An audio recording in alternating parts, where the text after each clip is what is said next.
At the very end of World War II, as Allied forces were closing in, they started finding a really strange sight. Some of Germany's most powerful war machines, just abandoned, without a single scratch on them. This is the story of a fatal flaw that was hiding in plain sight, a weakness that wasn't measured in armor thickness, but in gallons per mile. So picture this. It's the spring of 1945. The war in Europe is pretty much in its final act. The once unstoppable German Wehrmacht is collapsing, and the Allied war machine is just pushing deeper and deeper. The end is literally just weeks away. As American soldiers pushed into Germany, they kept finding these incredible machines, tanks, tractors, all sorts of armored vehicles just left on the side of the road. And they were perfectly functional. But like one GI said, they weren't broken, they were just empty. So that's the big mystery, right? Why would an army, even one that's losing, just abandon its best, most powerful tools?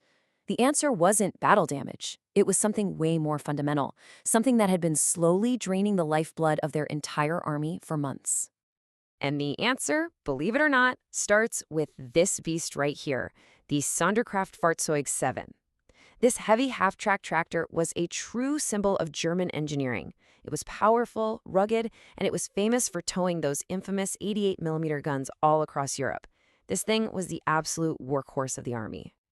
Okay, so let's fast forward to March of 1945, over in the Rhineland, because this is where a really surprising discovery leads to a fascinating twist in our story. So you've got this American ordnance captain, and he's desperate for heavy tractors to move his own artillery. He sees all these perfectly good Skadkivzi 7s just sitting there abandoned. And his logic was pretty simple. Why let them go to waste? Let's put them to work for us. And at first, wow, the American crews were just blown away.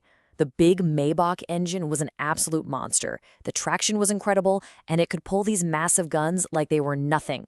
One sergeant even said it felt like driving a locomotive. It was everything you'd expect from top-tier German engineering. But then, they started noticing the fuel gauges, and they were dropping alarmingly fast. So that initial admiration quickly turned to suspicion, which prompted the American captain to run a little controlled test.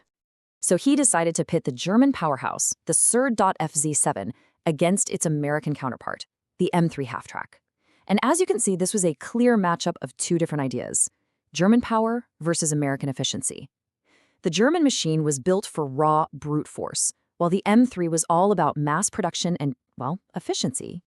The test itself was really straightforward.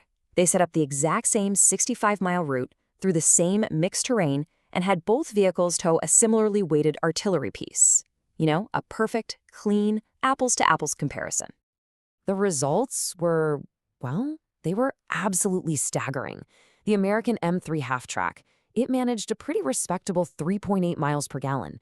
The German Stuttgart 7, it barely, and I mean barely, managed 1. The difference wasn't just small, it was enormous. Let's just let that sink in for a second. 1 mile per gallon. Just try to imagine running a modern army fighting across an entire continent on vehicles that are that incredibly thirsty. And this table here really illustrates the logistical nightmare this created. I mean, to move just one artillery battalion 100 miles, the German tractors would burn through over 6,000 gallons of fuel. That's more than double their American counterparts. Now scale that up to an entire army, and the numbers just become completely impossible. So here's the crucial point. This wasn't just a flaw in one single vehicle. No. This revealed a fundamental, deep difference in how the two nations thought about the entire concept of mechanized warfare. You see, Germany's military was built for blitzkrieg, these short, overwhelming campaigns where they literally expected to capture the enemy's fuel along the way. Their vehicles were totally over-engineered for peak performance, with almost no thought given to fuel economy. It just wasn't a priority. The Americans, on the other hand, had to plan for a totally different kind of war. A long one, fought an entire ocean away from home. For them, every single gallon of gas was precious. So their designs were simpler, way more efficient, and built with the harsh reality of global logistics baked right in. So this flawed design philosophy, combined with a supply chain that was absolutely collapsing, created a perfect storm that literally brought the entire German war machine to a grinding halt. By 1944, Allied bombers were just systematically destroying Germany's synthetic fuel plants.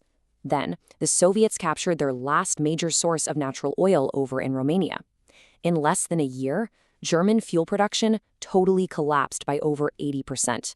Their thirsty machines had just become a death sentence. And the clearest example of this whole mess was the Battle of the Bulge. The entire offensive was this one last desperate gamble, and it was banking on the hope that they could just capture American fuel dumps to keep their tanks moving. And when they failed to do that, the most powerful Panzer divisions simply stopped. It's like a captured German lieutenant explained. His guns were silent, not because they were out of ammo, but because the tractors needed to move them had no fuel. So what's the ultimate lesson in all of this? It's pretty simple, really. The most powerful, most amazing weapon on the battlefield means absolutely nothing if you can't get it there. General Eisenhower's famous words really capture the essence of this whole story perfectly. Germany had brilliant strategists and incredible engineers, for sure, but they lost the war of logistics. The Americans, because they were so focused on sustainability, built a war machine that could actually go the distance. And that leaves us with a fascinating question to think about, doesn't it? Is victory really determined by having the single most powerful weapon, or is it about having the system that can sustain the fight day in and day out? The story of the Thirsty Tractor suggests it's the latter.